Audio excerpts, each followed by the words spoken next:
If you're someone who's put your home search on hold, I think it's time for you to reconsider. Last weekend, I held an open house and it was pretty slow. I think I only had about 10 people come through.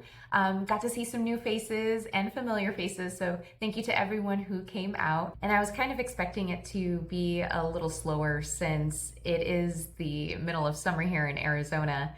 And we've been noticing a decrease in buyer demand over the past few months because of interest rates. Now, I don't want you to think that because there's less buyers in the market that it's a bad time to buy. It's actually quite the opposite.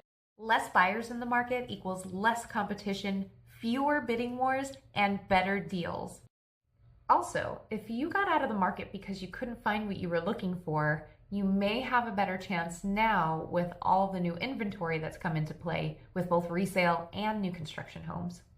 Now, if affordability is why you decided to step out of the market, I have some really good news for you regarding home prices. They're starting to moderate a bit.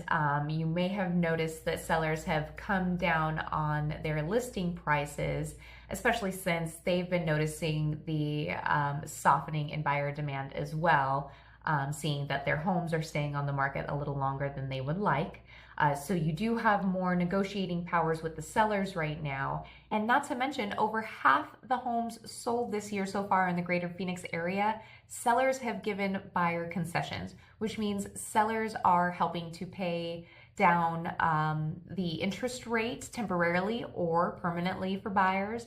They're also helping to pay down the buyer's closing costs or put money towards any repairs that may need to be done per the buyer's inspections. So what I'm trying to say is that our market is shifting and it's becoming more of a balanced market, which is lending a lot more opportunity for buyers now than it has in recent years.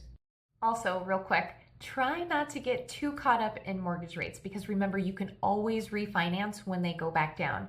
So it's better to buy now if you can and refi later. Just remember, these conditions won't last long, so I highly recommend you get with your trusted realtor to start planning your next move now and seize these opportunities before others do.